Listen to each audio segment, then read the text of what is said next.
Hablemos ahora sobre la cavidad auditiva. El oído comprende el conjunto de órganos vestíbulo-cocleares, es decir, los relacionados con el equilibrio y con la audición. Para su estudio, el oído se divide en externo, medio e interno. El externo y el medio están relacionados con la transferencia del sonido al oído interno principalmente.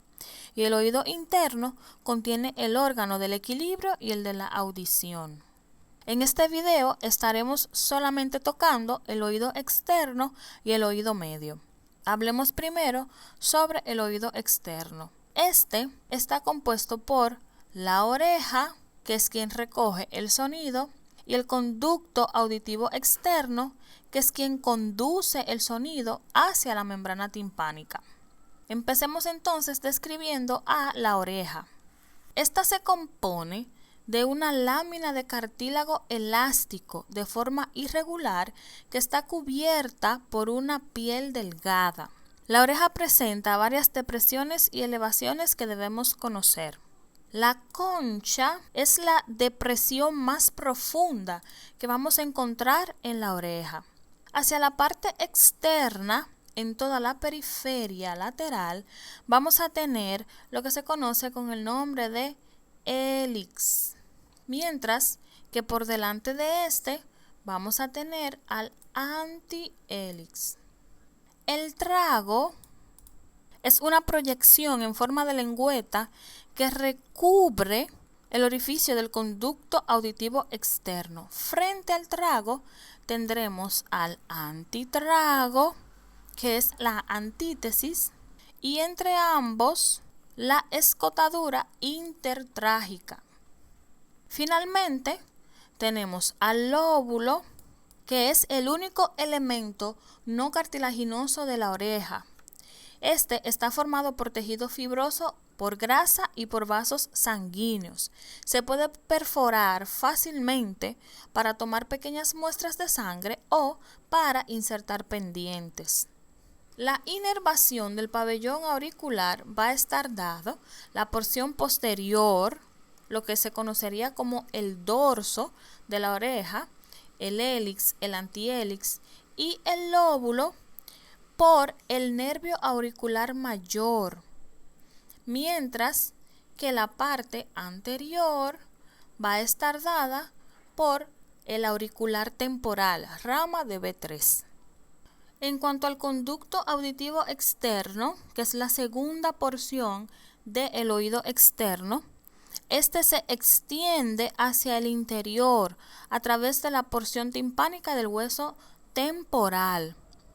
Y este va desde la oreja o pabellón auricular hasta la membrana timpánica, que sería su límite interno. Este mide alrededor de unos 2 a 3 centímetros en el adulto. El tercio lateral de este es cartilaginoso y está recubierto de piel que se continúa con la piel de la oreja. Esta piel es rica en glándulas ceruminosas y glándulas sebáceas, que son las que producen el cerumen.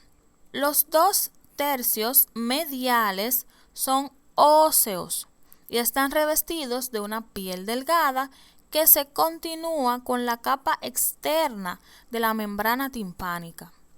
La membrana timpánica, por su lado, es la que separa al conducto auditivo externo de lo que conocemos como el oído medio. Esta tiene aproximadamente 1 centímetro de diámetro, es delgada, de forma ovalada y semitransparente.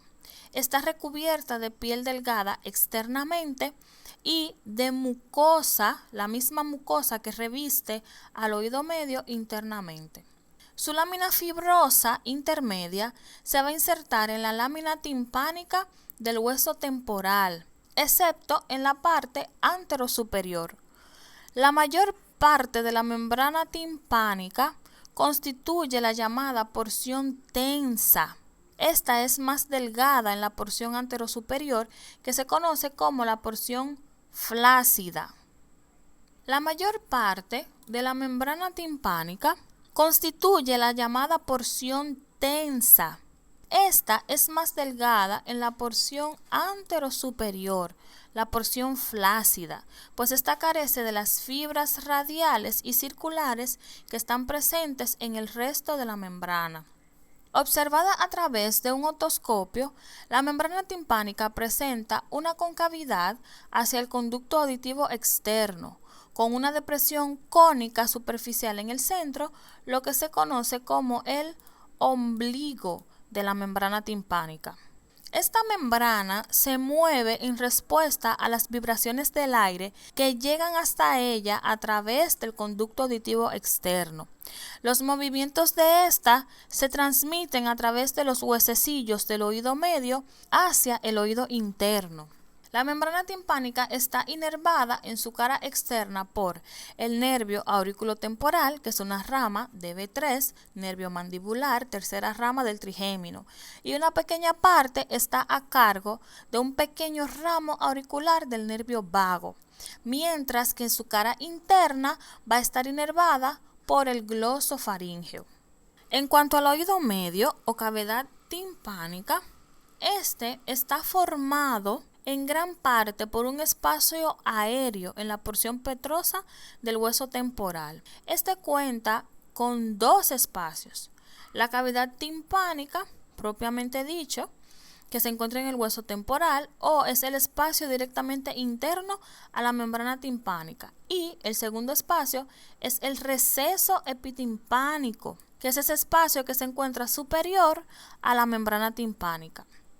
Esta cavidad, el oído medio o cavidad timpánica, está conectada con la nasofaringe anteromedialmente, y esto lo hace a través de la tuba o trompa faringotimpánica, y posteriormente se conecta a las celdillas mastoideas por el antro mastoideo. La cavidad timpánica o el oído medio está revestido de una mucosa que se continúa con las mucosas que recubren las cavidades que llegan a él, es decir, con las que se comunican las celdillas mastoideas, el antro mastoideo y la trompa faringotimpánica o tuba auditiva. El oído medio alberga a los huesecillos del oído, que son el martillo, el yunque y el estribo, a los músculos estapedio y tensor del tímpano, al nervio cuerda del tímpano, que es un ramo del nervio craneal facial, séptimo par craneal, y al plexo nervioso timpánico. En cuanto a las paredes de la cavidad timpánica, en esta vamos a encontrar 6 paredes. La primera es la pared tegmentaria o techo o tegmen tympani. Este está formado por una delgada lámina ósea que separa la cavidad timpánica de la dura madre de la fosa craneal media. La pared yugular o suelo, esta está formada por una capa ósea que separa la cavidad timpánica del bulbo superior de la vena yugular interna. La pared membranosa o lateral, esta es la que se encuentra en relación con la membrana timpánica, formada casi totalmente por la convexidad picuda de esta membrana y por la pared lateral ósea del receso epitimpánico superiormente. La cuarta pared es la pared laberíntica o medial. Esta separa la cavidad timpánica del oído interno. La pared mastoidea o posterior, esta tiene una abertura en su parte superior, que es la entrada al antro mastoideo que conecta la cavidad con las celdillas mastoideas. El conducto para el nervio facial desciende entre la pared posterior y el antro mastoideo. Y por último, tenemos a la pared carotídea o pared anterior. Esta separa la cavidad timpánica del conducto auditivo. Superiormente presenta el orificio de la trompa auditiva y el conducto para el músculo tensor del tímpano. La trompa auditiva o tuba faringotimpánica conecta la cavidad timpánica a la nasofaringe, donde se abre posterior al meato nasal inferior. El tercio posterolateral de la trompa es óseo, mientras que el resto es cartilaginoso. La tuba faringotimpánica está revestida de una mucosa que se continúa posteriormente con la que tapiza la cavidad timpánica y anteriormente con la mucosa de la nasofaringe. La función de esta es la de igualar la presión en el oído medio con la presión atmosférica, permitiendo así que la membrana timpánica se mueva libremente. Al permitir que el aire entre y salga de la cavidad, la trompa equilibra las presiones a ambos lados de la membrana timpánica. A través del músculo elevador del velo del paladar y el tensor del velo del paladar es que se logra esta igualdad de presiones. Estos músculos son dos músculos que pertenecen al paladar blando, por lo que el igualamiento de las presiones se asocia a actividades como el bostezo y la deglución. La trompa auditiva o tuba faringotimpánica está inervada por fibras del gloso faríngeo. Continuemos hablando ahora sobre los huesecillos que encontramos en el oído medio. Estos son el martillo, el yunque y el estribo. Estos forman una cadena móvil de pequeños huesos desde la membrana timpánica hasta la ventana oval o vestibular en el oído interno. Es una abertura ovalada en la pared laberíntica de la cavidad timpánica que conduce al vestíbulo del laberinto óseo en el oído interno.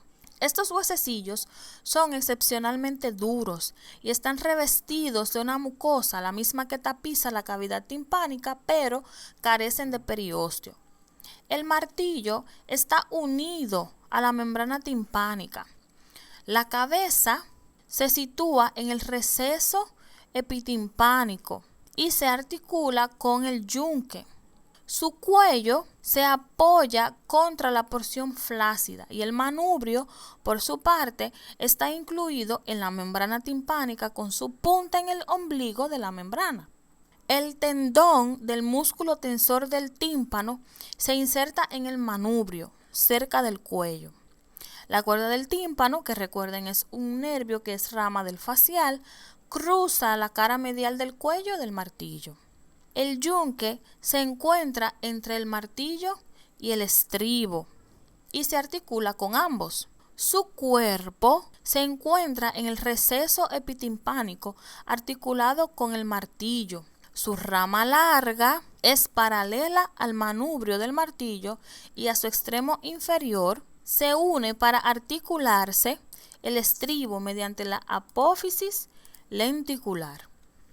El estribo, por su parte, es el hueso más pequeño. Su cabeza se articula con el yunque. La base encaja con la ventana vestibular o ventana oval sobre la pared medial de la cavidad timpánica.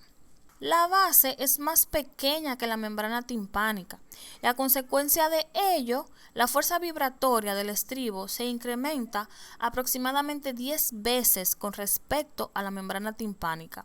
De esta manera, los huesecillos aumentan la fuerza, pero disminuyen la amplitud de las vibraciones. Hablemos ahora sobre los músculos que están asociados a estos huesecillos. Tenemos dos, dijimos que el tensor del tímpano y el estapedio. El tensor del tímpano es un músculo corto que se origina en la cara superior de la porción cartilaginosa de la trompa auditiva, en el ala mayor del esfenoides y la porción petrosa del temporal. Se va a insertar en el manubrio del martillo y tira de él medialmente, lo que tensa la membrana timpánica y reduce la amplitud de sus oscilaciones. Esto tiende a prevenir lesiones del oído interno cuando el mismo se expone a fuertes ruidos y este músculo está inervado por B3. Este músculo, el tensor del tímpano, está inervado por B3, tercera rama del nervio trigémino o rama mandibular. El estapedio, por su parte, es un pequeño músculo que está situado dentro de la cavidad piramidal, que es una prominencia cónica hueca en la pared posterior de la cavidad timpánica. Su tendón penetra la cavidad y se inserta en el cuello del estribo. Este tracciona al estribo posteriormente, tensando su ligamento anular y reduciendo la amplitud de las oscilaciones. Este músculo, el estapedio, está inervado por el nervio facial séptimo par craneal.